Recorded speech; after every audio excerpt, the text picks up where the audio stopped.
to your association on economic forecast. We have some great speakers lined up for you. Please silence your phones.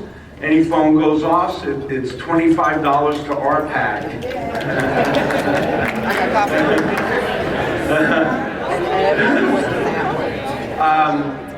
No need to worry about taking pictures of the slides. The presentation will be online as well as we're recording this, okay? At this time, it's my honor and privilege to invite up our 2023 President, Rosalind Bergen. Rosalind?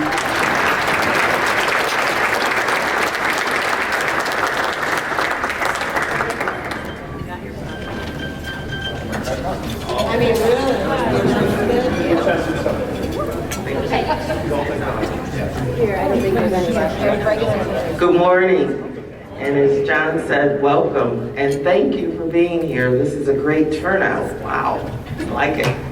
So, first of all, I'd like to recognize any past presidents that are here. You can just stand real quick so people know who you are.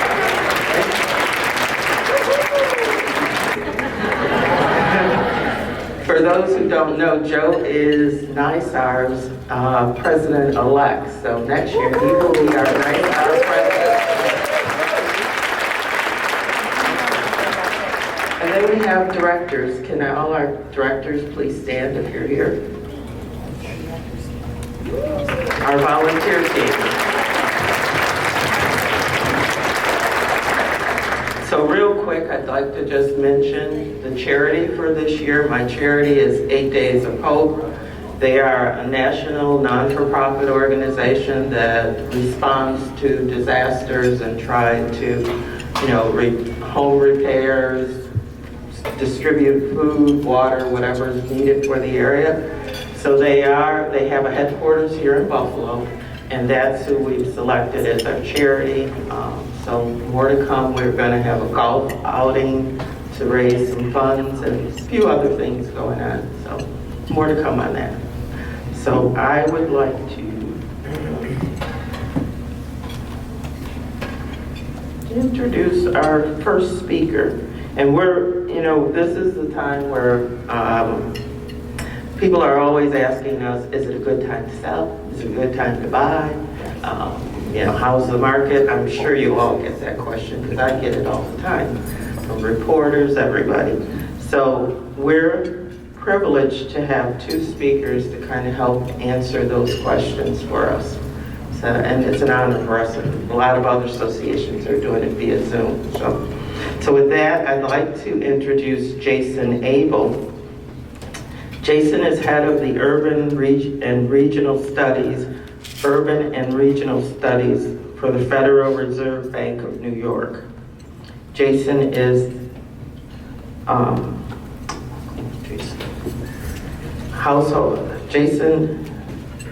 Abel is the head of Urban and Regional Studies within the Household and Public Policy Research Division.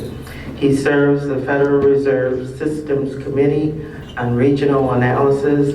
He provides economic analysis of the Second Federal Reserve District.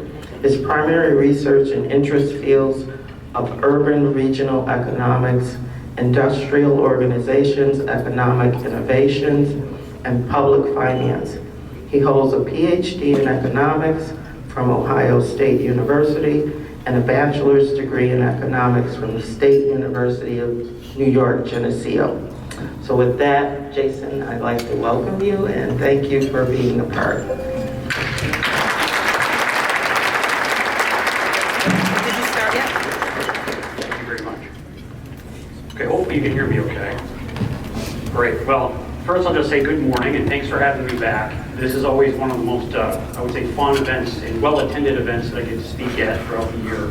So it's really great to be in person, coming out of the pandemic and us getting used to being back in person. Really good. I also want to just express my appreciation to John Leonardi. I was actually thinking about it on my way up here. I moved back to Buffalo 16 years ago and started working with the New York Fed. We were in the middle of a housing crisis at the time, right before the Great Recession hit. Many of you probably remember it. We were really trying hard to understand what was happening in housing markets at the time. And John was one of the very first people outside of the Fed and in the business world I was able to tap into and get information from, and we've continued that relationship all the way till today, and it's been great. And I'll also put a plug in for the data that BNAR puts out. I'm a regular consumer of it. John sends me the monthly reports on Buffalo all the time, and it's just a great service for the community, that information that you put out there. So again, it's a really honor to be here. In terms of the presentation today, last month, March, actually marked 3 years since the pandemic hit the region. And as I'm going to show you in my presentation, our region was hit really hard by the pandemic. This month, April, actually marks 3 years since we've been digging out from the hole that was created from the pandemic. And so what my goal is for today is to sort of give you a sense of where are we now 3 years later. And I'm going to focus my presentation on 4 key areas. Talk about overall economic activity. I'll have quite a bit to say about what's been going on in the labor market. Of course, I'm going to talk a little bit about inflation. And then I've got a good chunk of the presentation devoted to housing markets and what we're seeing locally and nationally and how Buffalo fits into that context. So that's the plan for the day. Before getting too far down the pipe, though, I do have to put the standard disclaimer out that what I'm going to tell you today are my views and not necessarily the views of the New York Fed or the Federal Reserve System. All right, so with that backdrop in mind, let me jump ahead here and give you sort of the key points that I hope you're going to get from today's discussion. So first, in terms of thinking about overall economic activity, what we've been seeing in the region for some time, at least 6 or 7 months now, is that activity has actually been pretty weak, pretty sluggish. In fact, our surveys are indicating that we've been seeing a slight decline in economic activity, even though very recently, and this is a bit good news, we've seen some pickup in goods production. In terms of the labor market, as I mentioned, it's been 3 years that we've been digging out of the hole that was created during the pandemic, and there's been remarkable progress that's been made. We have really, really done a good job nationally and regionally in terms of recovery. That being said, it's still the case that in our region and in Buffalo specifically, sizable job shortfalls remain. In other words, we still have not yet gained back all the jobs that were lost. And I'll quantify that for you, and I'll also explain a little bit about why that's the case. Talk a little bit about inflation, and it's definitely the case that inflationary pressures remain persistent. We've got high inflation, it's too high. The good news is that we have been seeing some moderation in inflationary pressures. And then lastly, in terms of the housing market, you all lived it, coming off of a very robust pandemic housing boom, we have seen some slowing in the housing market that's coincided with some tightening in financial conditions. And since peaking last summer, we've seen that home prices have more or less plateaued. They've come down a little bit in some places, been flat in other places. That's where we are. And I've got quite a bit to say about housing and maybe some thoughts about where we're going with housing. So those are the key messages. Let me dig in now and show you some of the details that are underlying this. All right, so the first part of the presentation, I'm just going to assess where we are now with current conditions. And where I want to start is the most current read on economic conditions that we have available, which is our regional business survey. Some of you might be familiar with these. The blue line that I'm showing you here is from our Empire State Manufacturing Survey. That's a survey of manufacturers in New York State. And the red line is from what we call our Business Leader Survey, which captures firms in the broader service sector. So if you're thinking about how to weight this, that service sector is 80 to 85% of the economy, whereas the manufacturing sector is more like 15%, say, of the economy. So that service sector weighs much more heavily than the manufacturing sector. Now, this gray shaded area that I've got here, and is going to appear in many slides. Anytime you've got the gray shaded area, what that represents is a recessionary period, time of contraction, as designated by the National Bureau of Economic Research. Right, and so what this graph shows is our headline index, which we interpret as a measure of overall activity. This is a diffusion index, and the way that you think about this is that positive values are consistent with a growing or expanding economy. Negative values are consistent with contraction.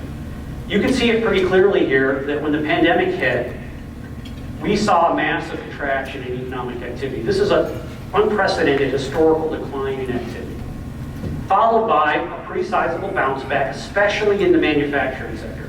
This is not a typical recession where cyclical factors were at work and things like manufacturing got hit hard. This is a very different experience that we've gone through with the pandemic, much more like a natural disaster than like a typical recession.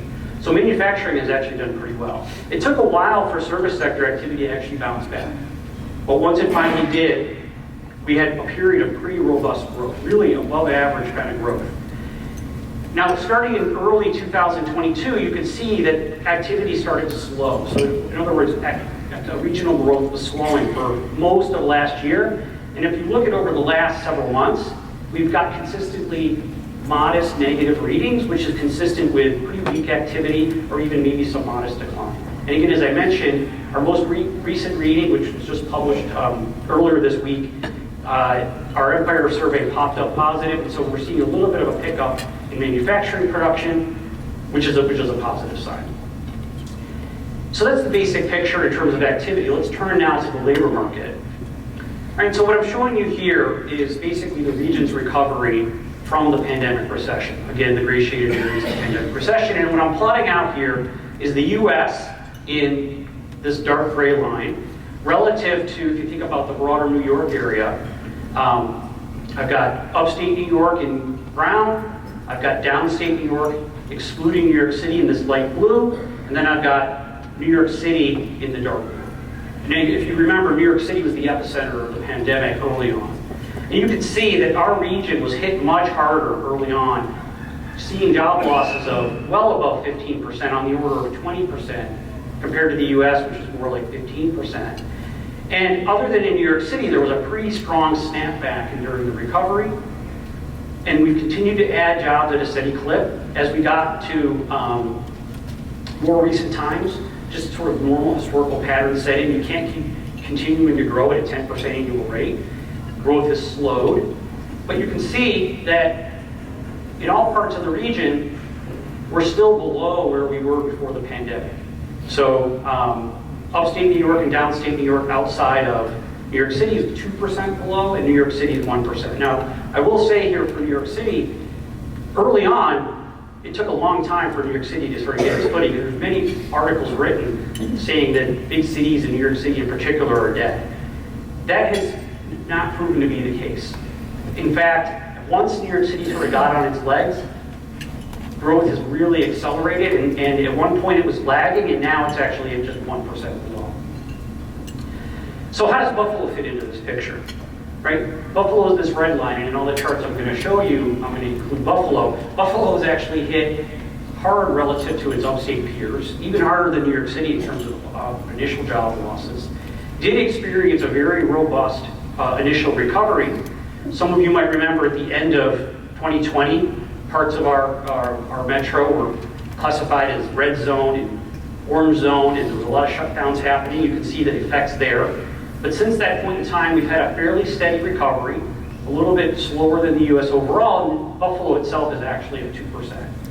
Now that 2% may not sound like a huge number, but when you look across all the large metros, the 100 largest metros in the US, Buffalo ranks number 10 in terms of largest shortfall. And when you think about the Great Recession, which was a massive downturn, a typical cyclical downturn, at its worst, Buffalo lost 3% of its employment, which is about half the US pace. So even where we stand now, we're at about 2/3 of where we were at the worst of the Great Recession. So that hopefully helps put that number in a bit of context for you. All right, so what kinds of jobs have actually been coming back and what kinds of jobs haven't been coming back? And so what this chart does, it shows you for different sectors the kinds of jobs where there are shortfalls versus where there actually have been gains relative to pre-pandemic periods. And one thing that just jumps out here is that the sector that's got the largest job shortfall is healthcare. This is for Buffalo. We're actually about 6,000 fewer jobs right now than we had before the pandemic in the healthcare sector. This is really important for the region because healthcare is one of the largest employers in the entire region. Healthcare employs something like 1 in 5 workers in Buffalo. And it's the sector that's got the largest shortfall. And we just went through a pandemic. So, what's going on here? It turns out that most of the jobs in healthcare that haven't been filled are in things like nursing homes, also in hospitals, and these tend to actually be fairly low-paying jobs within healthcare. And also, people's tastes and preferences in terms of the kinds of jobs they want to take has changed through the pandemic. Healthcare hasn't really been a sector people wanted to get into, so it's been hard to attract people. Other sectors that jump out, leisure and hospitality, retail, personal services, what do these all have in common? These are all fairly low-paying jobs that require in-person, face-to-face contact. It's hard to get people to come in and work in these kinds of jobs. One other sector I'll just point out, because it's actually a strength in the Buffalo region, is finance. We're about 4,000 jobs fewer in the finance sector than before the pandemic. And I will just say, if anyone's interested, real estate agents get classified into the finance sector, financial activities. So this is where we're coming up a little bit short. What about where we've actually made some gains through the pandemic, right? The jobs that were lost aren't the same ones that have come back. So things like transportation and warehousing, and this is true across upstate New York, there's little logistics hubs that have popped up as online shopping has taken over from brick and mortar retail. Manufacturing, construction, these are higher paying jobs. And at the top of the list, business services, which again tend to be higher paying jobs, and these are the kinds of jobs that are conducive to working from home and remote work, and this is where we've seen the growth. But when you add it all up, Buffalo is actually about 12,000 jobs short of where we were before the pandemic hit. Now that doesn't mean that we don't have tight labor markets though. We've got exceptionally tight labor markets. So what this chart shows is the unemployment rate before the pandemic, at the worst of the recession, and then now. And you can see that unemployment rose sharply, and in fact it rose even more sharply in the Buffalo region compared to the US, again reflecting just how hard hit we were. It rose from 4.4 to 21.8%. That's huge, it's a massive increase. But over the past 3 years, we've seen steady progress. We've worked that unemployment rate down, and we're now at 3.8%. So while it's a little bit above the US, which tends to be the case in normal times, if you were to compare Buffalo pre-pandemic to now, the unemployment rate in the Buffalo region is actually a little bit lower than it was before the pandemic hit. And we've seen really strong wage growth throughout the region. Another sign that we've got exceptionally tight labor markets. So again, in our business surveys, we always ask firms, how much are wages going up? And you can see that heading into the pandemic, it was pretty steady at about 3% on average wage gains per year.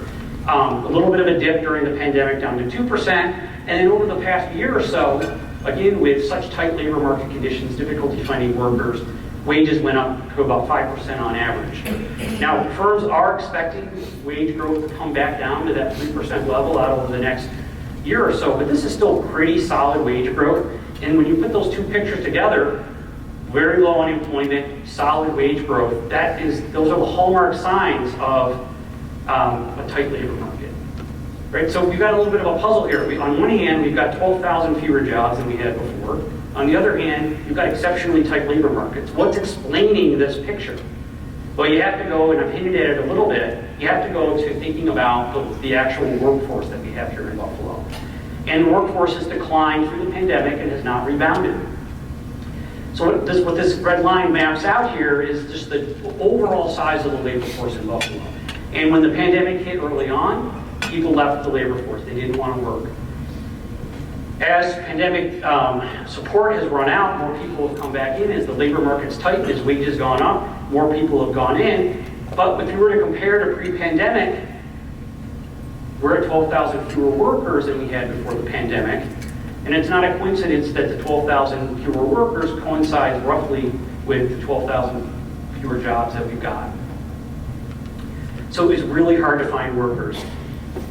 But this is not a new trend for the Buffalo area. But what I'm doing here is showing you the long-term perspective in Buffalo. And in fact, our labor force has been shrinking for many, many years. This is a combination of an aging population that we have in upstate New York and in Buffalo. It's a combination of migration patterns of people leaving the region. It's only recently where there's, this part of the graph is basically showing you what I just honed in on.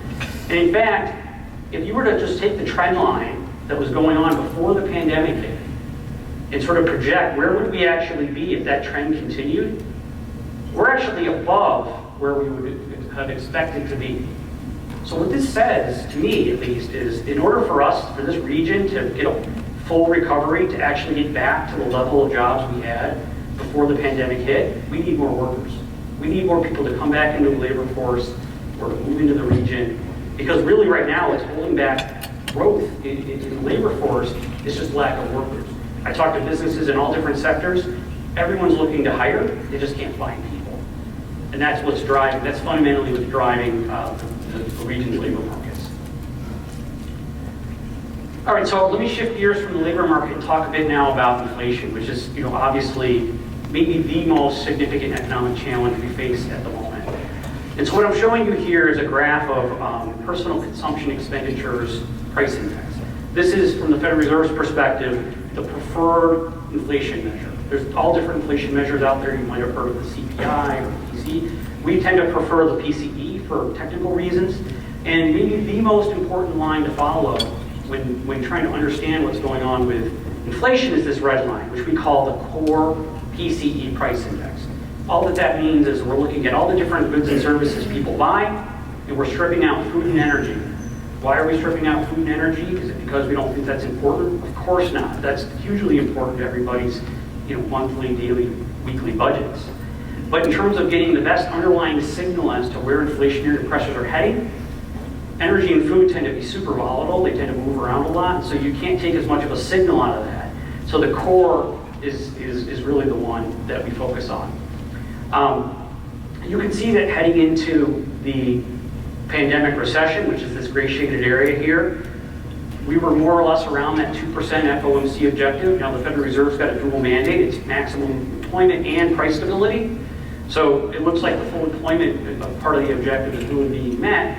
Where we're struggling now is on the price stability. And you can see that coming out of the pandemic recession, inflationary pressures really rocketed. And the good news is we've seen some moderation. Price increases have fallen. But no matter which measure you look at, and in fact this is consistent with the CPI as well, it was just released a few weeks ago, inflationary pressures are running at about 5% annually. That's just too high. That's too high. And the Federal Reserve is going to do everything it can to continue to get that those price increases to come down, and ultimately it may take a couple years to get it to the point where we're back to that 2% FOMC objective, where it's stable prices, small, predictable increases in prices. Now the good news here is that if you look at, instead of annual changes, you just look at each month, how much did that index move, and then what does that translate to in terms of an annual price change, instead of looking at over the past 12 months. We're actually seeing that the monthly changes are slowing. So again, that's more evidence consistent with inflationary pressures moderating, which is what we want to see. A little bit more good news. What I'm showing you here is, again, from our regional business surveys, and this is a question where we're trying to understand supply disruptions and supply availability, which I'm sure everyone has read in the paper, has caused all kinds of problems through the recession, and is one of the main reasons why we've seen prices rise so much. Strong demand with limited supply, that pushes up prices. So this is another diffusion index. If you've got negative values, this is businesses telling us on net that supply availability is worsening. If you get positive values, it's telling us that supply availability is improving. And you can see we've seen good improvement throughout the pandemic recovery, but it's only been recently, really the last couple months in 2023, where this index is positive, where businesses are telling us, yep, supply availability is actually improving, supply disruptions are easing. And this is a positive thing when you start thinking about trying to get supply and demand in better balance so that you can get price increases slowing. So again, I take this as a positive sign. Now this doesn't mean that supply conditions are back to normal. It just means that we're making good progress. And I would expect if this continues, we'll see further easing in overall pricing pressures. All right, so let me shift gears now and talk a bit about the housing market. And as you've all experienced recently, we've gone through a pretty significant boom, and our region actually participated in that boom, which was different from the Great Recession, but we really didn't. All right, so let me show you the big picture here. So what this chart shows you is home price growth benchmarked to pre-pandemic through the pandemic recession and up until March of this past year. And you can see that home prices rose very sharply. And that pretty much happened everywhere. Now where does Buffalo stack up here? Buffalo actually stacks up right at the top. It's had some of the strongest home price appreciation in the entire region. Right, so looking at the big picture here, I think there's sort of 4 key points that I hope you get out of it. So the number 1 point is that home prices really did explode through the pandemic. You know, home prices grew in 2.5 years in the U.S. over 40%. That's massive. In our region, which tends to sort of operate in a much shallower band, you see home price increases of over 30% over that period. Down in downstate New York, more like 25%. The one area that didn't really participate in our region, and I'll get into sort of why this is the case, is New York City. New York City's home price appreciation was actually about half the pace of other parts of the region. So that's number 1, strong home price growth. Number 2, despite the strong home price growth, especially when you start thinking about it from a historical perspective, home price growth in our region and in Buffalo was below the U.S.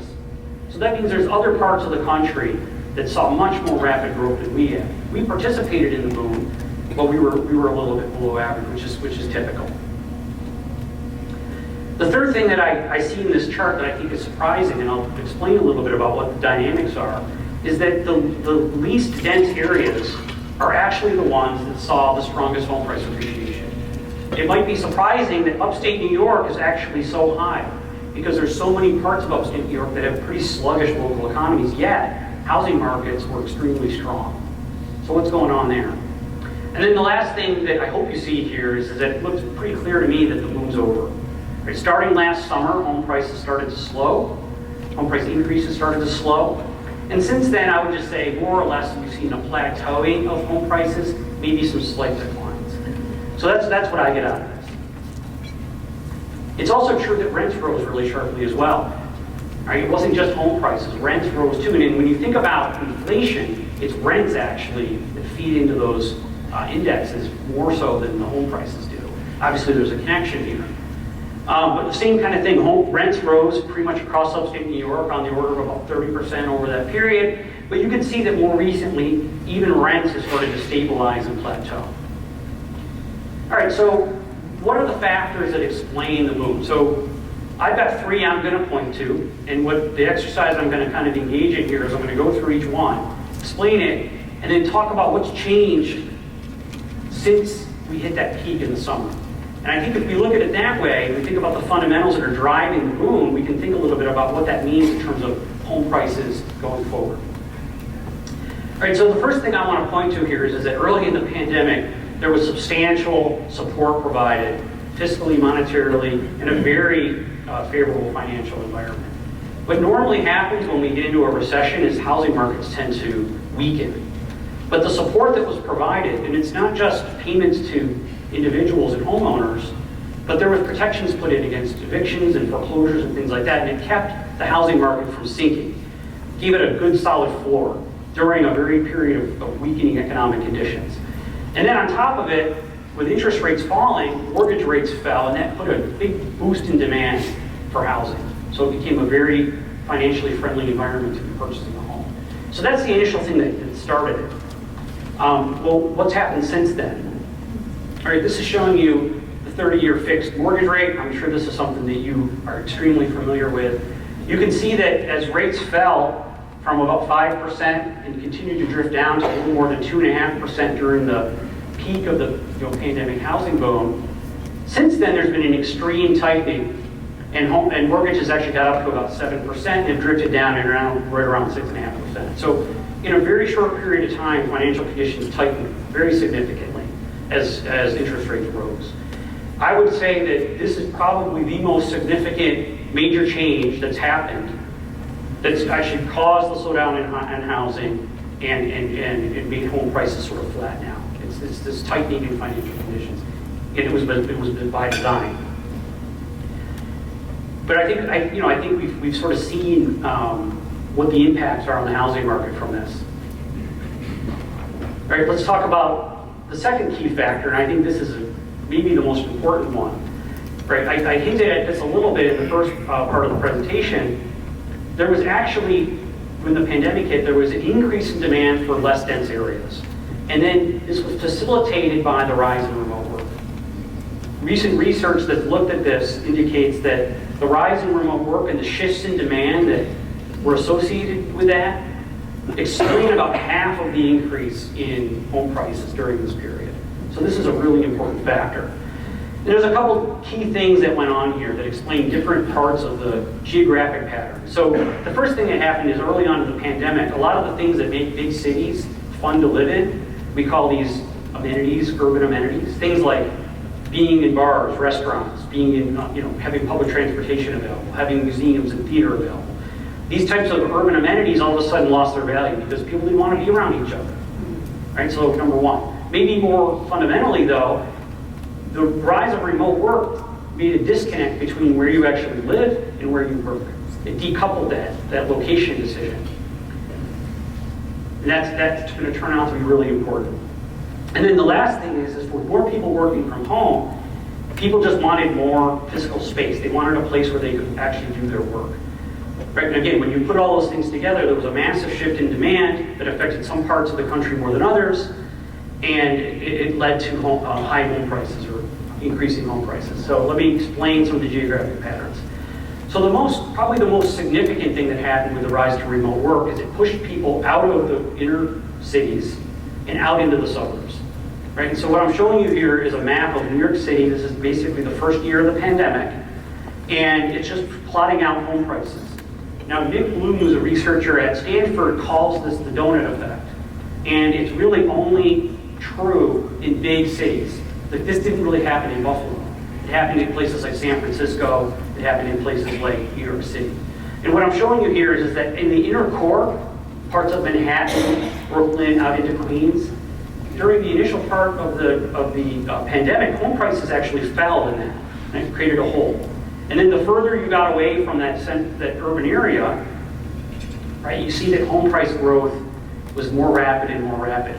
So again, working from home, well, the initial hit, the fact that a lot of the fun things you can do in cities is no longer available, coupled with the fact that now you don't have to live as close to your job, pushed people out into the suburbs. And that by far is the biggest effect that remote work has. But it's not the only effect. Right? What I'm showing you here is home price appreciation for about 380 different metropolitan areas in the US. All the red dots represent places where home prices were growing faster than the US, with the really dark red dots being exceptionally strong growth, whereas the blue dots are where home prices were a little below average. Right? And to take a look at where home price growth exploded, these tend to be parts of the country that are rich in natural amenities, good weather, mountains, activities outside, where people who are working remotely can actually go live, take advantage of those natural amenities, but also continue to do their job that's in a different location. So, what jumps out to me is you see parts of the South, the Carolinas, parts of Florida. You see parts of the West, Austin, Texas pops out, parts of California, and then these mountain states, right? In any other scenario, you wouldn't expect to see such strong home price growth in places like Montana and Idaho and Utah, but you did. So Buffalo actually experienced some benefit here. I mean, I've heard many anecdotes that people from New York City moving to the area, people from California, people from Texas, which housing costs are very different in that part of the country compared to here, were coming in and bidding up home prices here. And so Buffalo did benefit from this, but not to the same extent as some of these other parts of the country. So that's where home prices went. Now, let's think a little bit about what the implications are here for the current scenario and going forward, right? It all hinges on whether this factor still is going to stay in place, hinges on whether or not remote work is here to stay, or whether remote work is going to change. And I would say on issue number 2, we basically have kind of it's in the middle, right? Coming out of the pandemic, the amount of remote work that was happening surged. In fact, some estimates suggest that earlier than what we have here, about half of all the work that was being done remotely. This is research we've done based on our business surveys, and what we've estimated is that as of last summer, remote work was right around 20% of all work that's done, and it's going to be staying at about that 20%. So remote work is going to wind up being a permanent feature of the economy, but it's going to end up being a hybrid model. It's it's unlikely to be people who are living in parts of the country like Idaho and Montana. What's going to be is people who are going to be working from the office 2 or 3 days a week and working from home 2 or 3 days a week, which means they've got more options in where they can live. They're going to live out in the suburbs, and then they're going to commute into the city. And so, more likely than not, the boost that was provided by remote work is going to stay, but it's going to end up sticking in the suburbs as opposed to all these different parts of the country. Now, one consequence of all this remote work is that it's put a lot of pressure on commercial real estate, in particular the office market. Right? And so what I'm showing you here is office vacancy rates, first for the US and for New York City. This is really a significant issue in the New York City area. You can see that basically things have completely flipped from pre-pandemic to post-pandemic. Whereas before the pandemic, vacancy rates were below average in New York City, they're now way above average and continuing to trend up. Now what's lost here as well, when you're just looking at vacancy rates, is occupancy rates. We track data from a system that actually looks at card readers. So you actually know how many people are coming in and out of the buildings. And on any given day, these offices, even the parts that are not vacant, you're only getting about half the people coming into the office. So this is putting very significant pressure on commercial real estate in the office market. Now where does Buffalo stack up in this mix? All right, you can see that Buffalo is a little bit of a different kind of story. You know, before the pandemic, office vacancies in Buffalo were actually relatively high, above average. Now, it is true that coming into the pandemic, that office vacancy rate was falling. And since then, we've seen a rise in Buffalo's office vacancy, just like we see in other parts of the country. But what we've done is risen back up to a level that we were more or less at before the pandemic hit. So I don't want to minimize things. I think the commercial real estate situation is a significant concern everywhere, including in Buffalo. But it's a much, much more significant concern in places like the bigger cities like New York City, where the office market really is a driver of that local economy. Whereas in Buffalo, it's not quite as important. I mean, we all want to have a robust downtown, but you can see these movements are just not nearly as extreme in Buffalo as they are in other parts of the country, especially the big cities. All right, then it gets me to my third point, my third factor, and this turns out to be the most important factor for the Buffalo region, which is that we've got historically low inventory. I think all of you know this, right? It's hard to get listings, it's hard to put, find someone to sell their house nowadays, right? And this was true in our region even before the pandemic, and I was going to show you, inventory actually got cut in half through the pandemic with the boom. And one of the things that's been going on in our region is that we just have not had construction keeping up with demand. And as a consequence, we have very, very low supply. All right, so what I'm showing you here is for sale inventory that's now scaled just by the population, which allows you to compare the US to other parts of the country, including upstate New York. And hopefully one thing that really jumps out to you is that even before the pandemic, inventory levels in upstate New York were way below where they were in the US and in the New York City metro area. And then during the pandemic, what we saw was a significant decline. And on this inventory per capita basis, you can see that upstate New York's inventory levels got cut in half from about 4 to 2. So this helps explain when you've got strong demand with very limited supply, right? Econ 101 says prices go up, and that's what we saw during the boom. Now what about Buffalo? Where does Buffalo stand? Here's Buffalo. Right, Buffalo is actually on the low end of inventory, even for upstate New York. So when you put 2 and 2 together, it's this low inventory that's really driving those big outsized increases in the Buffalo area, even within the region. Based on BNR data that I've seen recently, this translates, where we are right now in terms of inventory per capita translates into something like 1.3 months of inventory. Now, everyone here I think knows 6 months of inventory is considered a balanced market. That's a rough rule of thumb. Before the pandemic, we were at more or less around 3 months of inventory. Now we're at 1.3. That's an unsustainably low level of inventory. And again, it's a huge reason why we're seeing home prices stay as high as they are. So, let's think a little bit about the 3 factors now, right? So you've got financial conditions. That's changed. We've seen that play out in the market. We've got remote work, Remote work has changed a little bit, but that's likely to stick. Inventory, that's not changing anytime soon. It's very difficult to bring new housing online quickly. And so if you were to think about those factors, this is going to be a factor that's going to continue to provide, I would say, support to prices overall in the Buffalo market and in the region more generally. You just don't have inventory to sell. All right, so you might be asking, well, I did see that prices are falling a little bit. Where are they falling the most? All right, so what I've done here is I've got a scatter plot of those 380 different metropolitan areas. And across the x-axis, I've got home price growth during the boom period.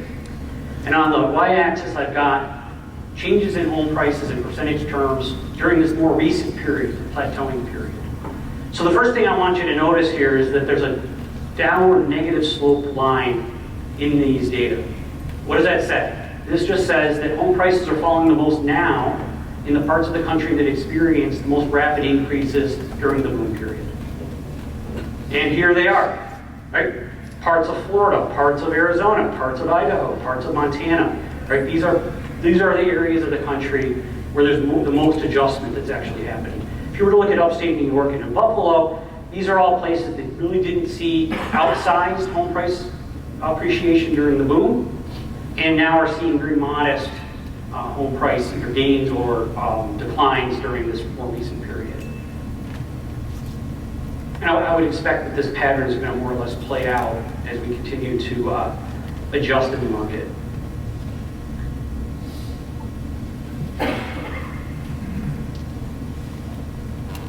I'm missing a slide in here. Oh, there it is. Got out of order somehow. The last thing I just wanted to touch on in the housing section is financial stress and foreclosures. I think everyone here knows that during the pandemic, as part of that pandemic support, there was a foreclosure moratorium put in place. A lot of concern that when that got lifted, there was going to all of a sudden be a flood of foreclosure activity. Based on data that we collect and process from Equifax, where we actually see credit reports for a representative sample of households in the U.S., you can see that it is true that foreclosure rates have ticked up, but nowhere near where they were before the pandemic, and it was already low and declining before the pandemic. So again, who knows what's coming down the pipe, but so far we're just seeing some modest measures of financial stress among some households, foreclosure rates picking up a bit, but no flood of activity like maybe was expected when the moratoriums were lifted. All right, so now we're going to just do 2 slides on looking at it. We can do some Q&A. So it's exceedingly difficult to predict the future, especially in a time like this where there's a lot of cross currents and a lot of uncertainty. So what I'm going to do instead is just talk through different perspectives of consumers and firms in terms of how they see things. So the first thing I'm showing you here is a consumer confidence index that Siena Research Institute in Albany puts out for New York State compared to the similar metric for Michigan. Here the key metric is 75. If you're above 75, that means the consumers on balance are optimistic. That's also consistent with being willing to spend and invest in a growing economy. If it's below 75, that means that on net, consumers are pessimistic, which again is the reverse. Right? You can see here that the pandemic really, people lost confidence during the pandemic, which was understandable. After having many years of kind of continuing to be pretty confident heading into the pandemic. But the good news is we've actually seen a bit of a rebound recently, and if you look at New York State as a whole, this last reading that just came in March, it's back up at that 75 level, right? So things are improving. The caveat to this, though, is that when you look a little deeper and you, instead of focusing on New York, you pull it apart and you look at New York City versus upstate, you can see that all of that optimism is by people who are living down in New York City. As is always the case in upstate New York, right, we are not confident. This is actually something that holds us back as a region overall. What we need is those Buffalo Bills to come through with the Super Bowl so that we can maybe feel a little bit more confident and good about ourselves, right? So this is something that I watch quite a bit because once it turns into that 75, it does correlate with pretty strong growth. So the picture's a little mixed from the consumer side of things, improving, but not gangbusters. When we look at what firms are telling us, right, we asked firms in our survey, this is the parallel chart to what I showed, what I opened with. Instead of thinking about current conditions, what about the next 6 months, right? And you can see here that the most recent readings that we're getting in both of our surveys, service sector and business, are hovering right around 0, which means that businesses really don't expect conditions to improve much over the next 6 months. I wish I had better news for you, but this is the state of the economy. Yeah, this is the state of the economy as we are here in April of 2023. So thanks very much for your time and attention. And if there's time, we can do some questions, or if you want to just have Dr. Uno go on now, we can too. Someone raise their hand. Okay, raise your hand if you have any questions. No questions? Okay. I got it. Hello. Hang on, I'm coming.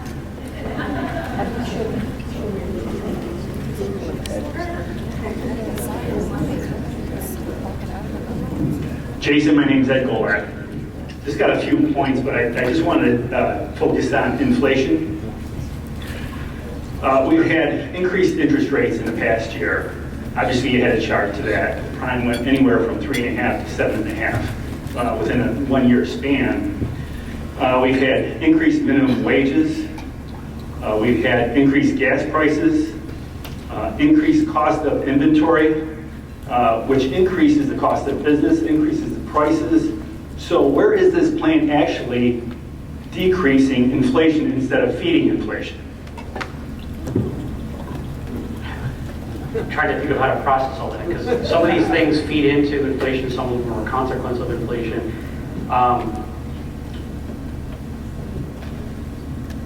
All I can say is that the rise in inflation that we saw was due to an imbalance in supply and demand that happened coming out of the pandemic. So when demand outstrips supply, and part of the reason for that is that supply conditions were so constrained for so long, you get a rise in inflation. Now, the reason why rates have gone up, the specific reason, is because the Federal Reserve is trying to actually slow down economic activity to try to bring demand in balance with supply. And when you bring demand and supply back into better balance, now price increases will start to slow. Now that doesn't mean that you're going to go from a high price to a low price. It just means that the increases in price are going to go from high to back to something that's more normal, like a 2% level. But prices are going to continue to increase. We want to see prices increase at a very small, predictable level. So, right, but it just seems that everything that we're doing to try to combat inflation is actually feeding it. Well, the only thing that's being done to combat inflation is to raise interest rates. Which increases business costs, which increases the cost of goods. Well, there's many effects of a rise in interest rates. You've noted some of them. But the more dominant effects are that it actually stops people from spending, or limits people from spending, it limits businesses from investing, which actually slows down the overall economic activity. So on net, what's happening is the demand is becoming in better balance with supply. Things like the minimum wage increase has no effect on inflation. And in fact, in the current environment right now, the minimum wage is not binding. You can go to several other, where are the kinds of places that put minimum wage in? It's things like fast food restaurants, it's things like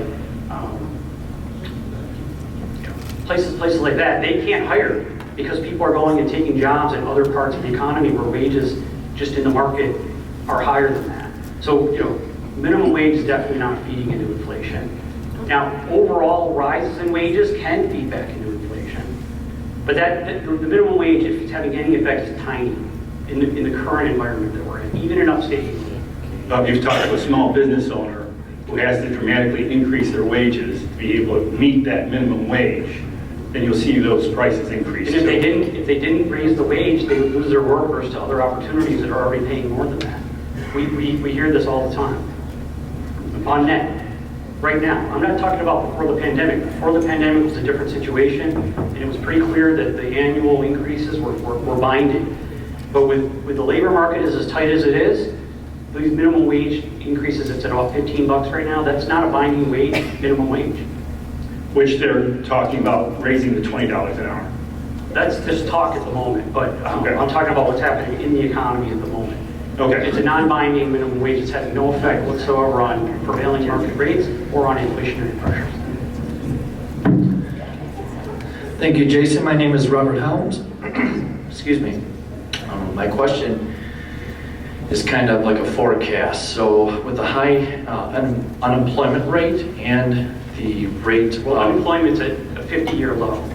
you see every day in the news where you have companies that are laying off, 18,000 workers like Amazon and so on. Do you feel that we have any threat of stagflation? I know that it almost seems like we're in a recession. Is there any fear of going into a stagflation?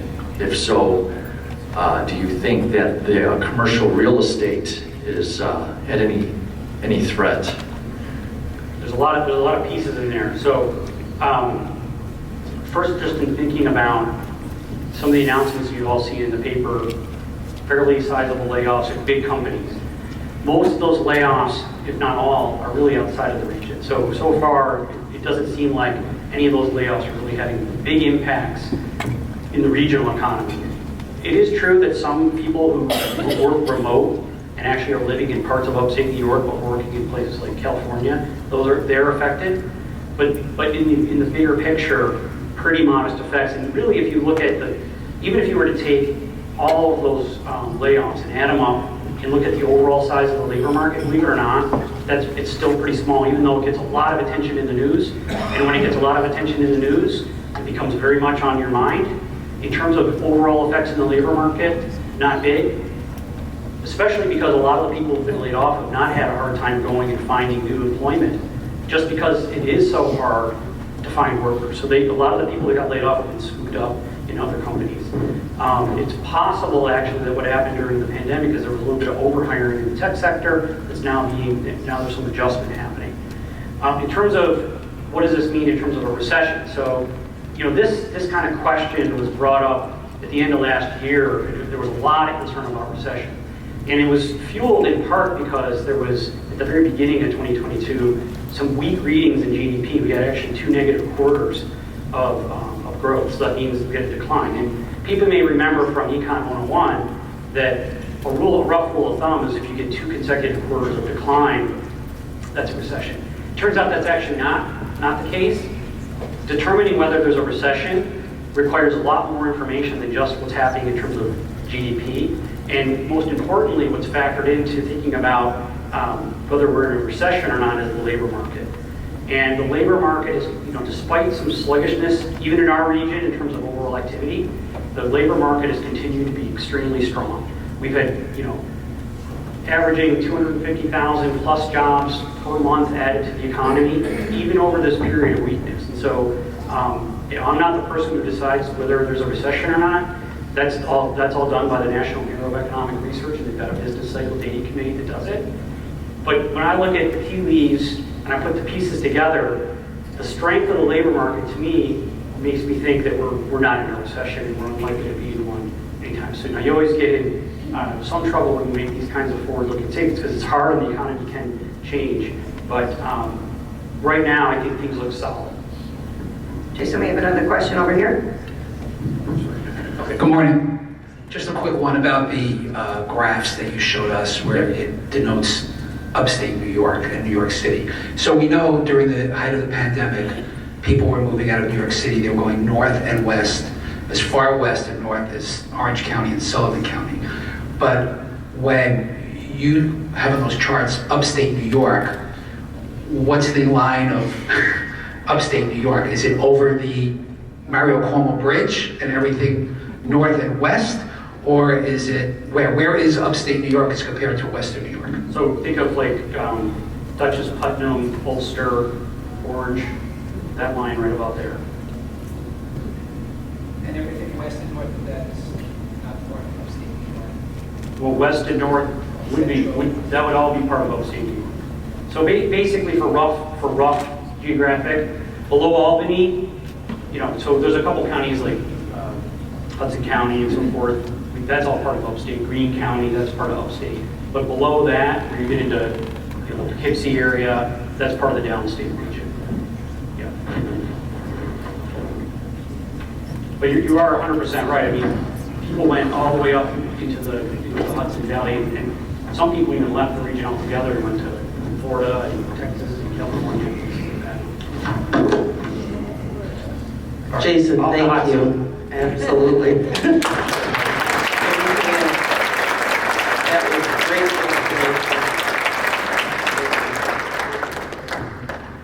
information. So before we bring up our next speaker, we have a rock star in our group. I have to call his name again. Joe, can you stand again? Joe is our Realtor of the Year, in case you guys don't know it. And he sings. And Sue Chapman. Sue, are you here? Yes, there she is. Sue is Realtor Associate of the Year, so just wanted to recognize her.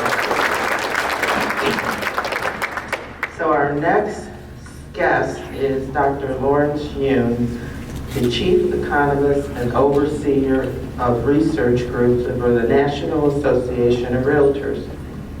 He supervises and is responsible for a wide range of research activities for the association, including NAR existing home sales statistics, accountability index, and home buyers and sellers profile reports. He regularly provides commentary to real estate market trends for its 1.4 million realtors, which is $1 million. Dr. Yoon creates NAR forecasts and participates in many economic forecast panels, among them the Blue Chip Council and the Wall Street Journal forecast surveys. He also participates in economic perception groups at the Joint Center for Housing Studies of Harvard. He appears regularly on financial news outlets, is frequently a speaker at realtor conferences, and we're lucky to have him in person throughout the United States. And as has testified before Congress, Dr. Yoon also appears as a guest on C-SPAN's Washington Journal. Dr. Yoon received his undergraduate degree from Purdue University and earned his PhD from the University of Maryland at College Park. So with that, we'd like to welcome Dr. Yoon, because it really is an honor to have him here in person. So we thank you and welcome you.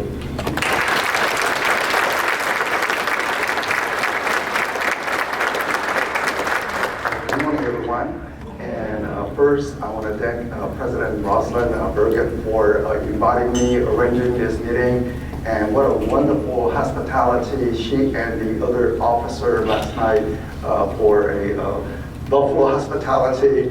And of course, I had to get a steak because somehow I relate upstate New York with eating steaks. I don't know why. but it was great. So very good to be here. As you know, the market situation is somewhat unique, or you can even say strange, because you are saying, look, I have a buyer who wants to buy a home. Well, that property, absolutely not. It's just too much work involved. So they're constantly on a lookout for a decent property which they want to move into. Oh, it pops up. They like it. Oh, it's within their price range. Mortgage rate, no, they don't like the mortgage rate, but what the heck, they're gonna still go into the market. Quickly they realize they're not the only one. There are 5 other people thinking the same way, and there's multiple offers. Yet when you look at the data, it's showing home sales are down 20%, 30% from 1 year ago. So from consumers, it looks like, well, if the market is down, surely it's a buyer's market.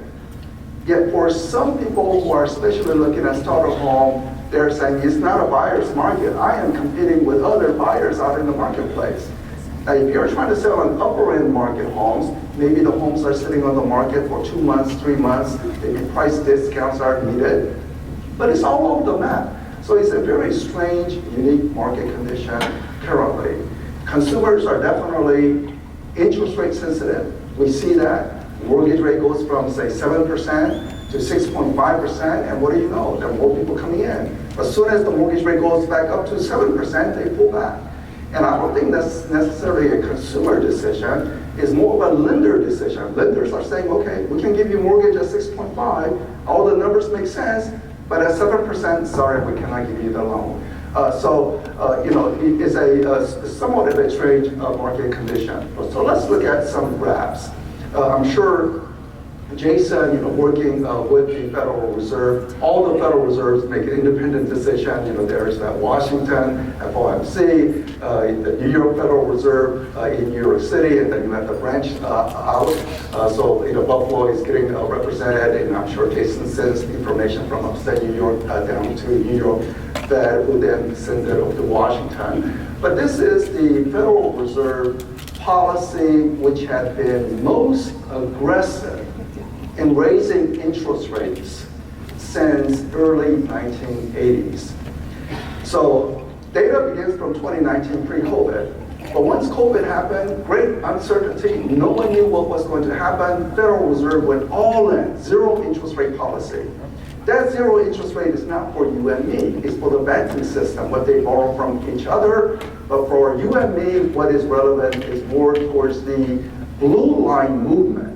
The blue line is not for you and me either, it's for the US government borrowing rate. But the mortgage rate would follow that 10-year treasury yield very, very closely.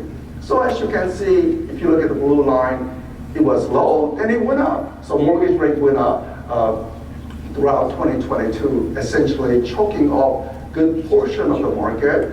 Some people are quite shocked. I thought if I buy a home, my monthly payment would be $1,200.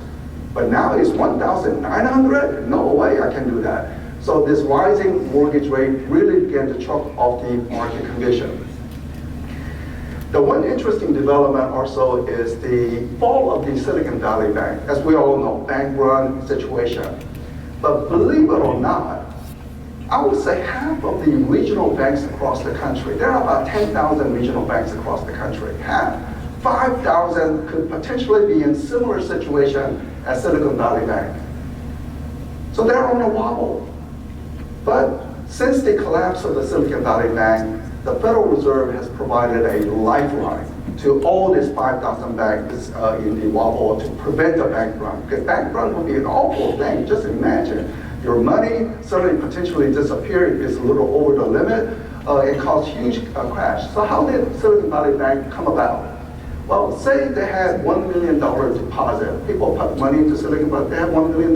What do? Well, let's buy a safe asset, US government bond. So it pays 2%, so they're getting $20,000 a year in income. So they said, we bought the government bond, government never defaults, no problem. Well, when Fed aggressively raised interest rate, as you saw in this graph, I wonder whether Fed considered the repercussion on regional banks like Silicon Valley, because they had a $1 million asset, suddenly becomes only $500,000. So if people somehow show up to the market, they need to meet the depositors, they don't have enough cash, as they need to sell it for the loss. So consequently, Silicon Valley Bank went under, and it would be the almost similar situation for probably 5,000 other banks. Yet, what happened after the Silicon Valley Bank collapse and the Signature Bank collapse is Fed did the very bottom line. They're saying essentially, okay, you have the government bond. I know if you sell it at the market today, it's only $500,000, but just give it to us, and we will give you the $1 million. So essentially, the Federal Reserve is taking on this risk, providing the lifeline, and maybe 1 year later or 2 years later, they have to do the swap again. But hopefully by that time, market is much better condition, maybe interest rates are lower condition, but at least it provided the lifeline. In other words, Silicon Valley Bank would not have collapsed if they had this lifeline, but this lifeline only came after the collapse of the Silicon Valley Bank. But anyway, you're not interested in what's happening out in Silicon Valley Bank, but you care about possibly the 5,000 regional banks across the country. But for your home buyers, little silver lining is the following. The box shows the mortgage rate condition on the week of the Silicon Valley Bank collapse. Mortgage rates were at 7%. Then there was little rumors that there could be a bank failure. So because of the rumors, mortgage rate went down to 6.76%. And today, mortgage rates are around 6.4%. So from your client's perspective, independent of Silicon Valley Bank, they just want to buy a home. And mortgage rates are a little better now since the collapse of the Silicon Valley Bank. And the reasoning is very simple. When there is a great financial market uncertainty, people want safe assets, like US government bond, which doesn't default. I mean, people who are buying it today, they're getting that much better interest rate, but people who bought a long time ago, they are stuck with that old low interest. So people want to go into safe asset today, like government bond. But what is other safe asset?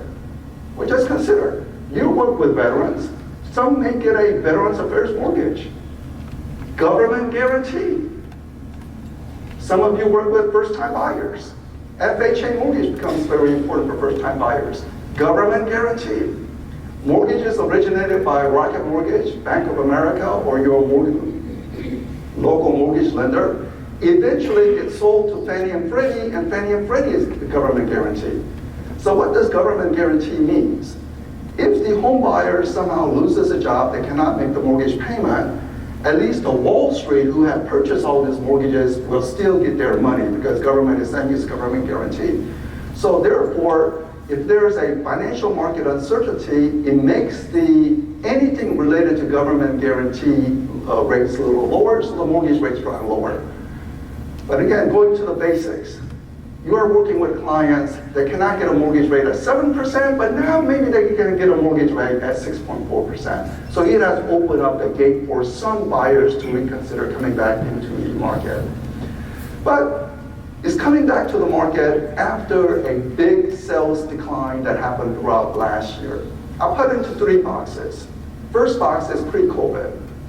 In hindsight, very boring. Very, very little movement pre-COVID. Then we had a wild real estate boom during the early months, first 18 months of COVID. I think somebody mentioned people leaving New York City, going into the countryside or more affordable areas. They don't have to work in Manhattan. Then they say, well, I want a mansion further away from Manhattan. Also, exceptionally low mortgage rates, which you saw. People say, oh, I'm paying rent $1,200, but I can buy a home a little better at the same monthly payment. So they took advantage of that low interest. So we had a real estate boom.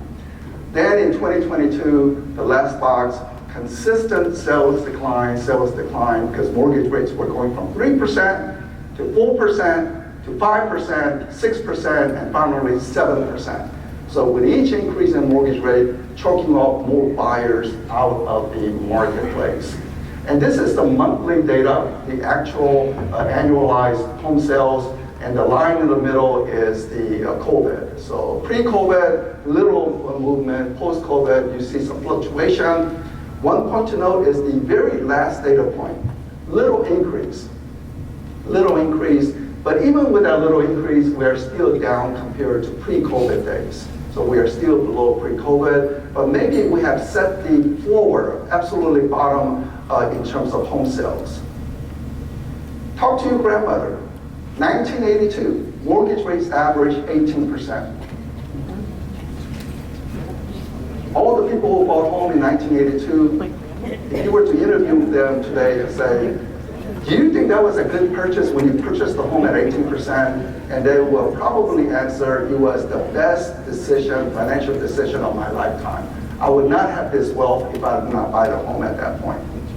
Because in America, you can always refinance when the mortgage rate goes down. So that's one factor. But there's always also life-changing events that force people to buy a home independent of mortgage rates. Childbirth, you need that extra room. Sometimes you have debt, estate sale that used to happen, or you need to take care of the home now that is left vacant. Marriages, another strong indicator for home sales. Marriages happen every year.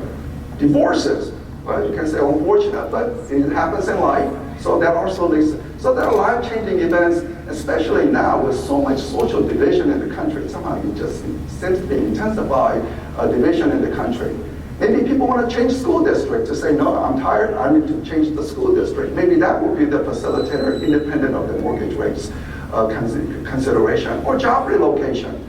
So somehow, they said, upstate New York, lands are cheap. We want to build a new computer chip factory. Maybe we don't want to do it in San Francisco area, we want to do it someplace else. Now, this particular example of Intel, unfortunately, they did not choose upstate New York, but they chose Columbus, Ohio, and people in Columbus are just wildly excited. They think it's going to bring in about 10,000 new jobs over time from the Intel chip factory, which then subsequently lead to other technology companies to be relocated there for that benefit. So there are events in life and economy independent of mortgage rate that will boost sales, but perhaps we have reached the bottom and we're trying to see how we are going to recover. Home builders. Home builders market is generally it tends to be about 10% of the home sales, but now it's almost making up 20%, even sometimes 30% of the market. And home sales on the builders part, builders activity is actually back up to pre-COVID levels.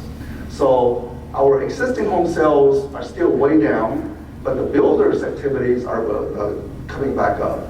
Now you hear the builders struggle. There's, oh no, I'm getting all these canceled contracts because people who initiated the building of the home, they bought the empty lot and say build it. 9 months later, mortgage rate had changed, and they said no way, sorry, I have to cancel. So builders panic a bit from cancellation, but they still have to finish it. So can they keep building it? But once it's finished, even with discount, other incentives, they're turning profit. They're able to make the sale. You look at all the publicly listed companies, KB Homes, Toll Brothers, Lennar, they're making profits. So even with this huge cancellation that's happening in the home building industry, well, cancel that contract, they still have new buyers coming in, and they are able to make the sale, and they are back up to pre-COVID. So on an annual basis, last year, we went down 18% from 1 year before, and the lowest in almost a decade, so since 2014.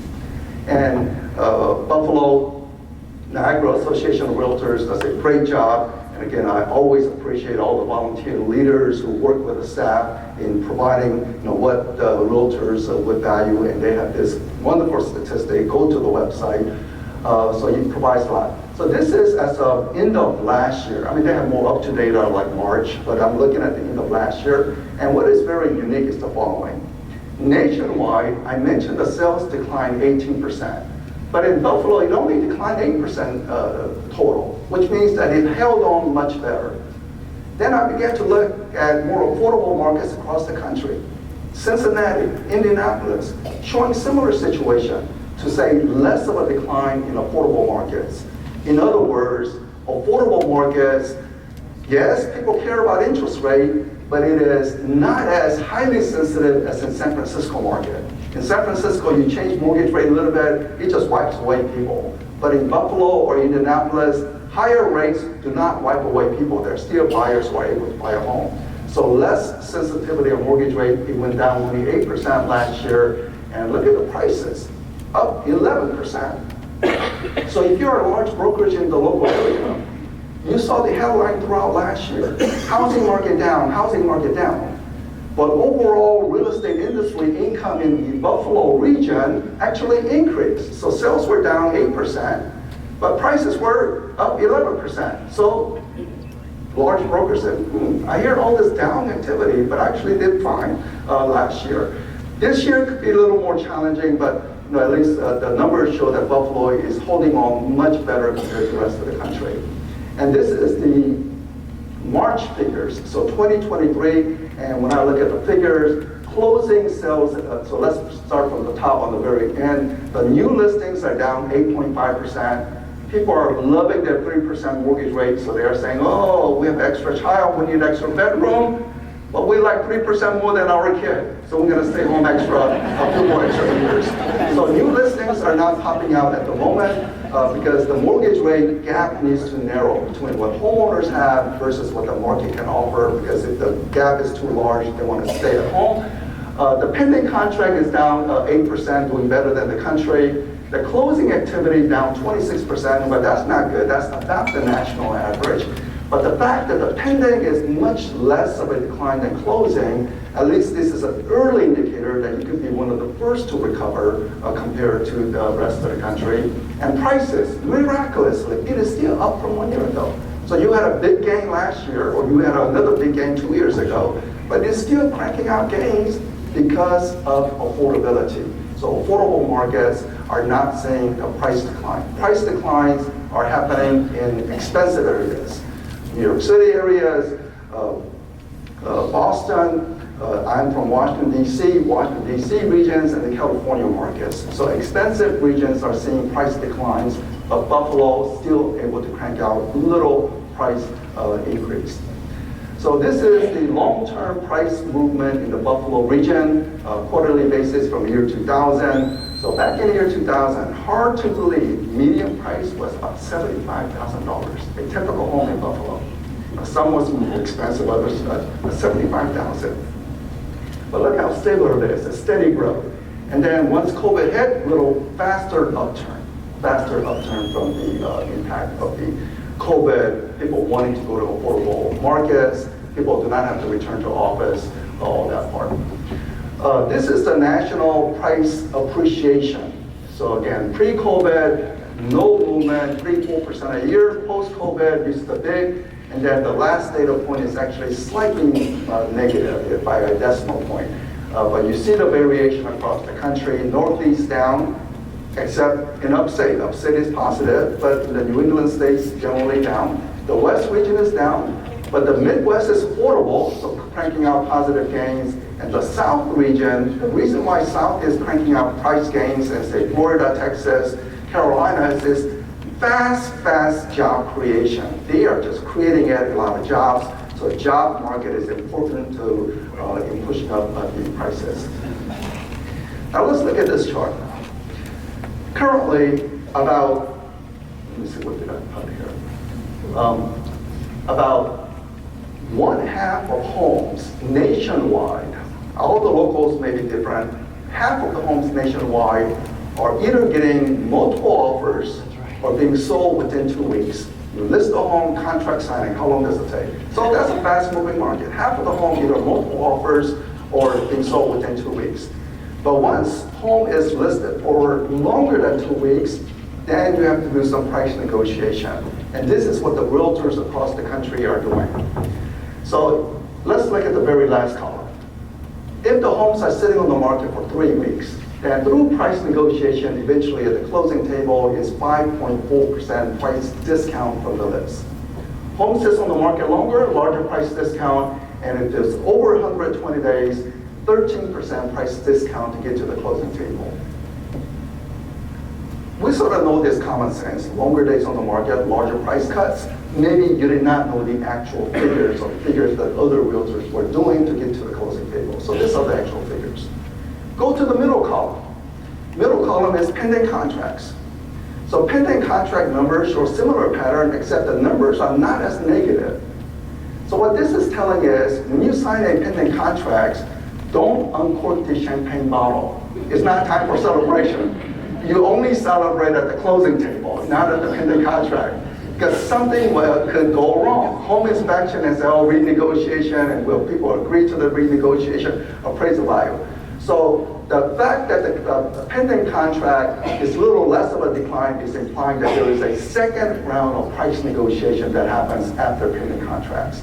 And the very first column is active listings. They don't even have contracts. Well, the price discounts is insufficient to attract buyers. So you need a larger price discount to get the contract and closing tables.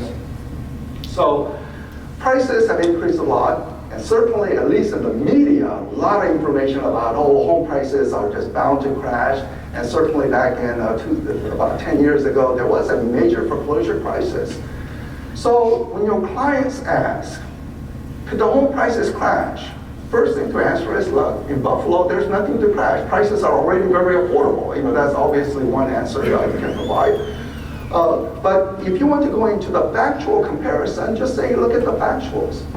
What happened during the last housing cycle? This is back in 2008, 2009, 2010, Great Recession, housing market-driven recession period.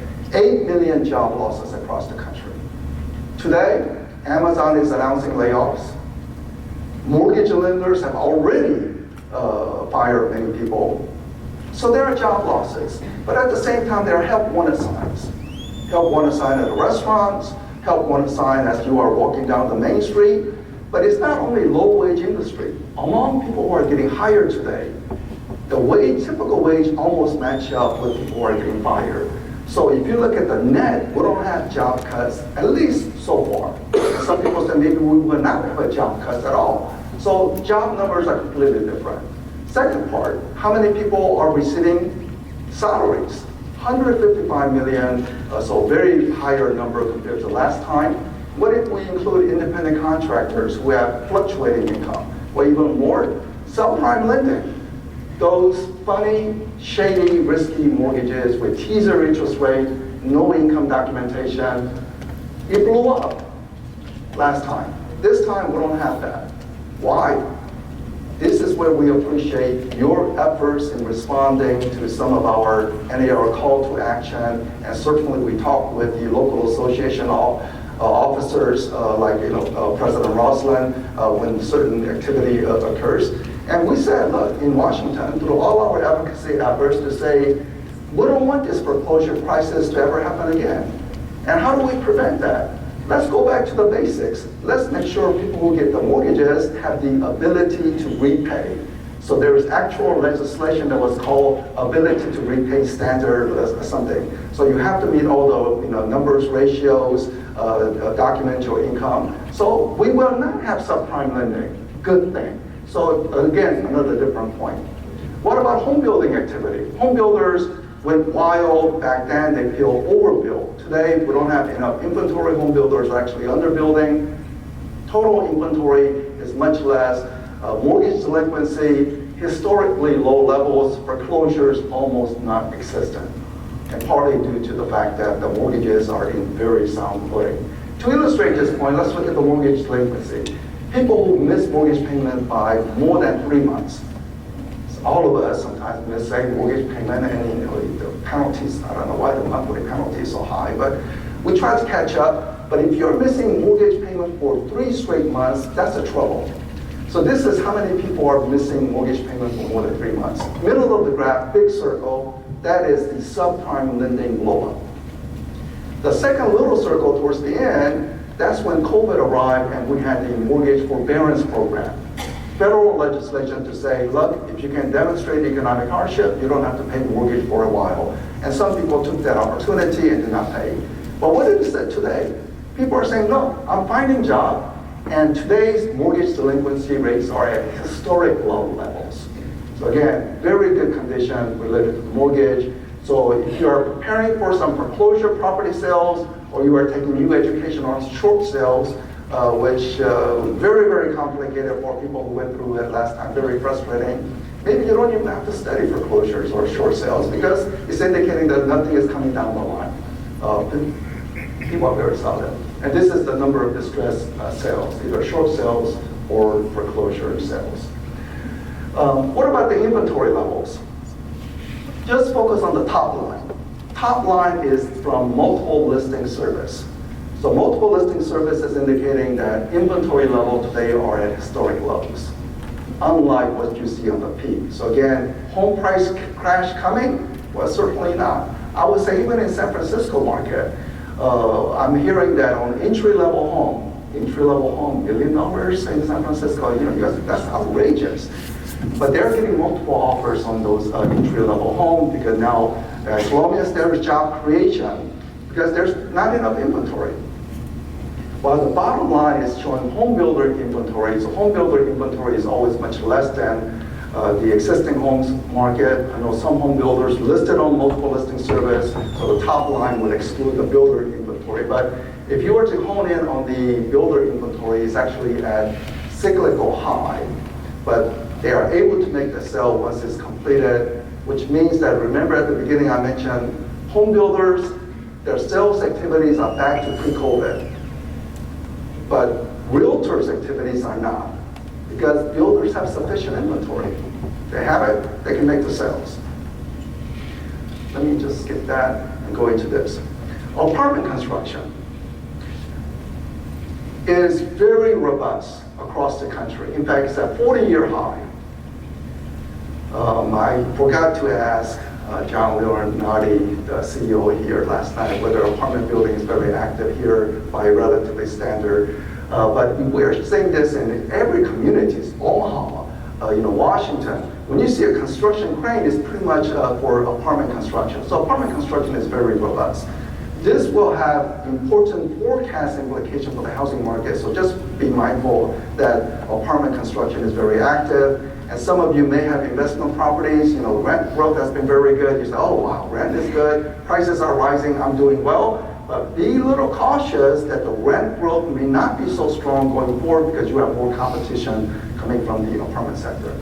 Let me now turn to the job market. This is how many people are working in America. Pre-COVID, COVID disruption, and since then, with each passing month, more jobs, more Americans working. Very good news. So more Americans working. But not all states are equal. Blue color here is good. So darker blue even better. So if you look at Texas, the figure shows 7.2%. Maybe you cannot read it in the back, so in Texas it has 7.2%. What does 7.2% mean? In the state of Texas today, 7.2% more people are working compared to pre-COVID. So pre-COVID, it was good economy. You compare with pre-COVID, and in Texas, they have 7.2% more people working. Florida, 7.5%. But what about New York? Minus 0.4%.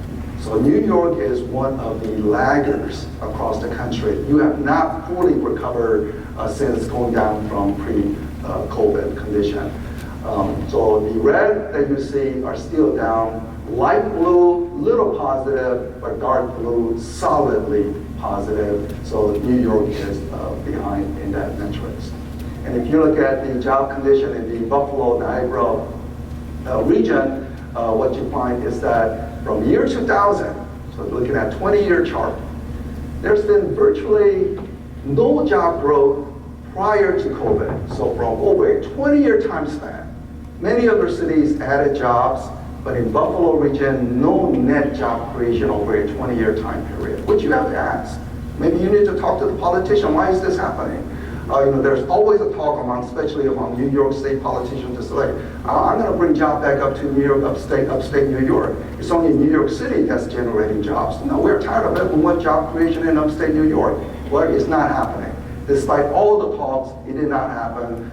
It was just a flatline job situation. Then COVID hit at the end, and now you are trying to recover out of the COVID and not still there. So, again, sort of relative comparison. Let me now turn to the inflation. I'm sure Jaison talked a lot about inflation. So consumer prices are coming down. So that's a good thing, and we want this to move much better. So inflation had peaked at 9% last summer. Now I think the latest is showing only 5% inflation growth. But I'm going to make this bold forecast. Mortgage rates will be meaningfully lower by the year end. And I'll put the figure, 5.5%. They said for any forecaster, you should never put the figure of the forecast and the date at the same time. But I'm putting it. I might make it a bold forecast that is going to be towards 5.5%. Current rate is around 6.5. 3% rate, 4% rate is not going to happen for the remainder of my lifetime, unless there is another pandemic, which we don't want. So if you're waiting for 3 or 4%, it's not going to happen. Your clients who got 3 or 4%, shake their hands one more time, congratulations. And they're building well. By the way, real estate business has been tough. So you are a little worried condition, sales are down condition, but your clients, they're all happy. And you want to remind their happiness subconsciously that you help them buy their home because they're all happy, mortgage default rate is low, they have built housing well. So mortgage rate going down to 5.5% from current 6.5% will open up more gates for people to into the market. So this trend, I think, will continue. Don't believe it just because I said it. You have to have some logics behind it. And here's my logic as to why I think the mortgage rate will be trending down, aside from week-to-week fluctuation.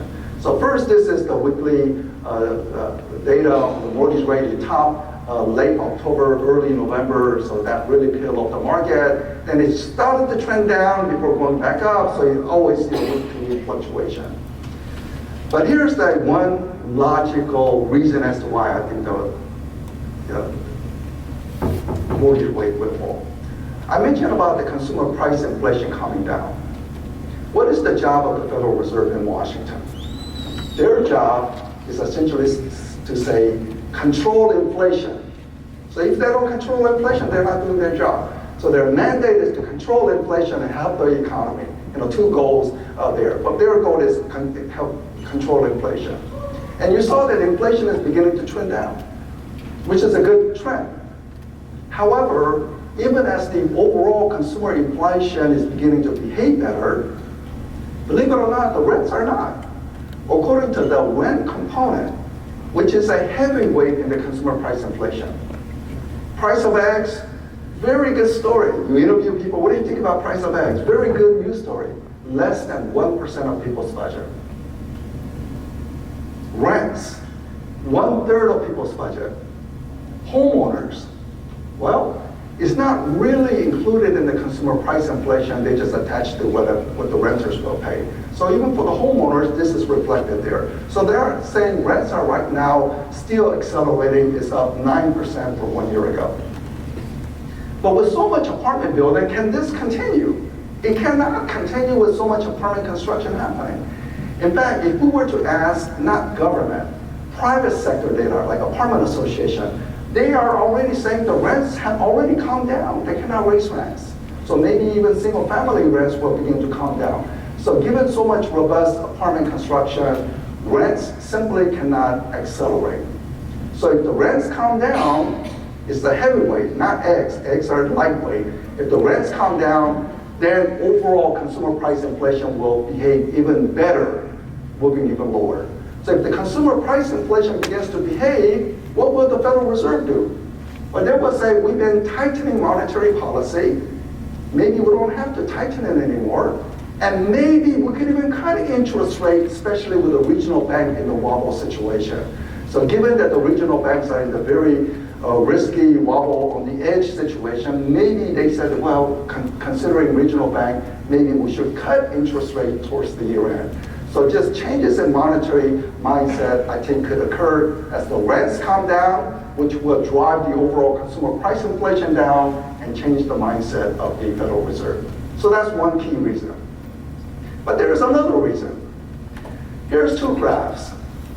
Top line is the average mortgage rate, and the bottom line is 10-year Treasury yield. Two lines move very similarly together, and I explained that most mortgages have government guarantee. Veterans Affairs, government guarantee, FHA, government guarantee, and conforming mortgages essentially get sold over to Fannie and Freddie, government guarantee. So because of that government guarantee status, if you are JP Morgan, Goldman Sachs, and you said, oh, we need to get higher return, how do we invest our money? If we invest our money in government bond, we get certain return. But what about if we invest in mortgage-backed securities? It offers a little high, and it is government guaranteed after all. So the two lines move very, very similarly together, but still U.S. government can borrow at a little lower rate than the mortgage-backed securities, so two lines. But there's something wrong with this graph. So if I was in the middle school, I would quiz the student, okay, find what's wrong with this graph. And all the student would come up with all the ideas, oh, I see this, something is wrong. But I'm gonna help you here, because we are adults, we cannot think as fast as the middle school kids. So, if we look at this graph under a microscope, see that spread between the two lines? Here's the spread between the two lines. And somehow in reformatting the PowerPoint, it got a little misplaced. So that line that you see, 170 basis point, that's the average spread, and it should be right in the middle of that fluctuation, right in the middle. So historic spread between the government borrowing rate and mortgage rate is 170 basis point. That's historic. Sometimes it is abnormally large. Let's look at the situation when it was abnormally large. 2008, when Lehman Brothers went bankrupt. That caused the Great Recession and how the mortgage-backed security growing, subprime lending blowing up. So, but then it calmed down after a few months. After 5, 6, 7 months, the spread went back to normal. Second little large abnormal spread, COVID arrived. Great uncertainty, no one knew what's going to happen, so there was a large spread, then that spread disappeared. Now we have a third abnormal situation. So at least by history is saying that abnormality disappear over time. So maybe people who are looking to invest money, again, like JP Morgan and others say, why don't we invest in mortgage-backed securities? It seems like they're offering kind of juicy rate compared to government bond. Maybe that incentive will reduce the spread, especially with government guarantee, but we have this abnormal spread. Now, some people are saying there's various reasons why this abnormality can linger a longer period, but if this spread disappears, I'm going to check in my phone what the government borrowing rate is this morning right now. Hold on a second.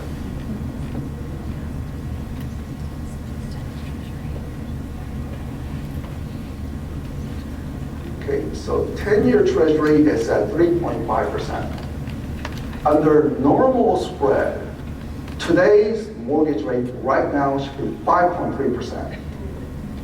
But it's not. So if the spread disappears, mortgage rate will be much better. And you combine this with the fact that the Federal Reserve will change their mindset from tightening to neutral to possibly cutting interest rate, considering the regional bank situation. All this is there to say that mortgage rate will decline over time. Now, you don't want to discourage current home buyers who want to buy to say, oh, you should wait until December to buy a home, because you don't know what kind of inventory will be there. And of course, my forecast could be completely off, so you don't want to. But this is just indicating that there will be opening up the gates, more buyers probably reaching the marketplace, and as more buyers reach the marketplace, I don't know about the supply, multiple offers could begin to reheat up again towards the later part of the year. And anyone who's getting, say, higher mortgage rate today, 6.5%, they can always refinance when the mortgage rate declines. So I think for these two reasons that the mortgage rate will decline. This is a nationwide forecast. Let me see, the red line you cannot really see well, but 2023 is the relevant part. Nationwide, I said home sales will be down about 11% nationwide, just because we are starting out at negative in January, February, March, all negative. So by second half of the year, you'll turn positive, but is that positive sufficient to overcome the negatives? This is nationwide. California will be deeply negative. But the affordable market, I think, will be only mildly negative, which Buffalo will be in that situation. So Buffalo will be less than an 11% decline. Prices nationwide, I think it will be about 2% lower. Again, big declines in California markets, maybe 10, 15%, but affordable markets cranking out some gains, so nationwide 2%. But as you wait into 2024, hopefully we don't encounter a recession. We have continuing job creation, but I think the mortgage rate will be comfortably lower by then. And then therefore, I think you can see a much robust activity in home sales along with the prices coming around. Did you know that, by the way, divorce rate has fallen last year in 2022, just 1 year, and maybe it will show up again in 2023. Because what's happening is that there's a cost of divorce related to home sales. So somehow this, so we saw a divorce rate actually, fell down in 2020, the COVID year. I guess people did not know what to do, or there were other big concerns at that time. Then it began to come back up again, 2021, back to pre-COVID levels. Then in 2022, where we're trying to get back to normal live in-person meetings, and yet divorce rate went down again, but I would attribute that possibly to some lock-in effect where you say, you are fighting each other, but then you realize the financial numbers are going away. Those are quite painful. Let's go into risk and uncertainty to wrap this up. One is in our, we do a home seller survey. We ask home sellers, okay, you sold your home, where did you buy your next home? And some people move across state, other people move just across town. So on average, people move about 12 miles on average. That was the norm. Then suddenly it really increased to 50 miles, which is quite a large number. Why is this? Is this really the clash of culture where we are getting so polarized and people are saying, no, I have to go further away where it meets my values a little more compared. So is this the key reason? Or maybe I am just being overblown about the clash of cultures. What's happening is really about the office vacancy rate. Office market is tanking, vacancy rates are high. DC official vacancy rate in Washington, DC, maybe 15%, but when I go to office, I would say about 80% of office building in Washington is empty. They're working from home. So given that trend, people say, well, if the work from home or hybrid model is normal, maybe I can go to the next county, or I can go further out. So maybe that's driving longer distance move. The other risk is a huge national debt. Congress will debate this issue. So national debt is at $30 trillion, and they will likely discuss. And how do we get to the national debt? Well, the blue line is the money coming into Washington, tax revenue. Many of you, you've done your tax returns and you sent the money to Washington. Well, that's blue line. So blue line is the money coming into Washington. The red line is how much government spends. So government consistently overspend that. So you add up all the deficit, and we have the national debt, and there will be some debate about how to address that issue. The international buyer activity actually collapsed. I bring this up. Normally, I would not bring up this at any local association meeting, but you have Toronto nearby, and Toronto has been one of the hottest real estate market. Yet Buffalo, price comparison between Toronto and Buffalo. So, and Toronto, I'm sure, has just as about cold weather as you do. So why is Toronto booming and not Buffalo? So wondering whether international buyers will come back. New York does get its share of the international buyers, but it's principally in the New York City, Long Island region. But whether or not the upstate could possibly benefit from that. And this is a tourist arrival to the U.S. Of course, nearly everyone is not interested in buying a home. They just want to enjoy America. But some people, after they enjoy America, may want to buy property here. So you see some comeback occurring. And before the thank you, one final comment is, snow condition here is, of course, different. You had a disaster that occurred several months ago. But we have this climate change that's occurring, or at least the scientists are implying. Now, sea level changes, who knows? 1 inch change, 1 centimeter change, or 1 foot change, I don't know. But I have visited Arizona, and I have visited Nevada. I constantly ask, how in the world do you have so much population growth here, and I don't see any water? And they may explain a lot of things about water. So there are some scientists or academics who are essentially making the prediction. Great migration.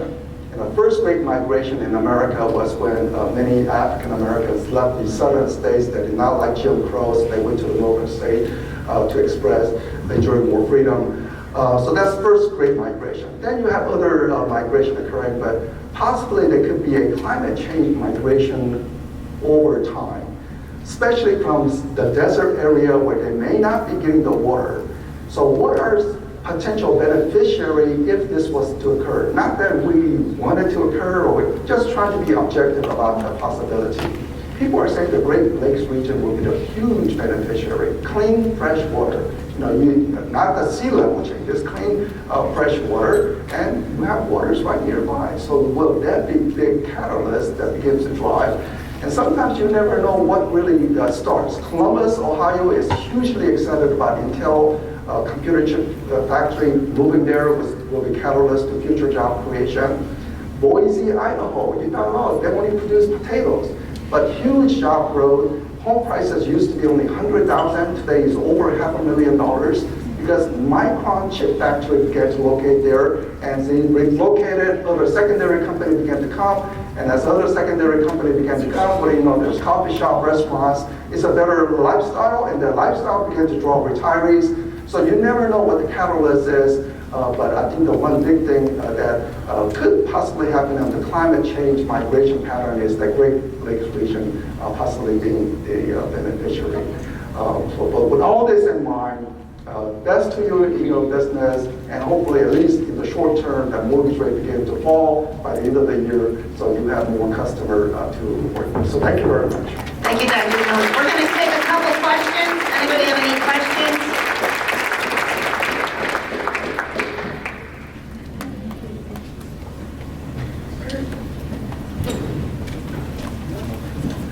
Good morning, Doctor. Thank you for giving us this great information. Again, one of the biggest things is with our national debt. Here we're at approaching, what, $32 trillion? I just happened to Google what it was 50 years ago. Not even a trillion, like 720 billion or whatever. I mean, how can we ever move forward if we're just continuously paying interest on a debt? You know, interestingly, this sad situation out in Ukraine is leading some alliances which we did not expect. China, Russia, Brazil, South Africa, India, all beginning to say, why the heck are we using the US dollar? So why don't we begin to consider using other currency? So so even though we have this huge national debt and deficit, because dollar is the global reserve currency. Oh, you want to buy, say Chinese are trying to sell their toy to India, they said, pay me in the dollar. So because of the global dollar status of the using the dollar outside of the US, that is helping America to have that extra currency power. But if we reach the point where people say, look, we don't need a dollar to make transaction. So South Africa begin to say to India, you send me those wheat, we will pay in rupees. We're not going to pay you in dollars. So, or they come up with a new currency. That could also begin to make our deficit situation much worse. But we've been fortunate so far running up large deficits like what we have. Because if you're Venezuela, if you're Nicaragua, you run up something like that, your currency collapses. But American currency do not collapse, even with this, because of global reserve currency status. But something is brewing or trying to brew, and every time other countries try to come up with an alternative to the dollar, it never works. They try, but it never works. So it could be another round of way it doesn't work, because people trust the dollar, but they don't trust the rupee or whatever, say China decide to come up with. Any other questions? Again. Okay, thank you very much, Dr. Yoon.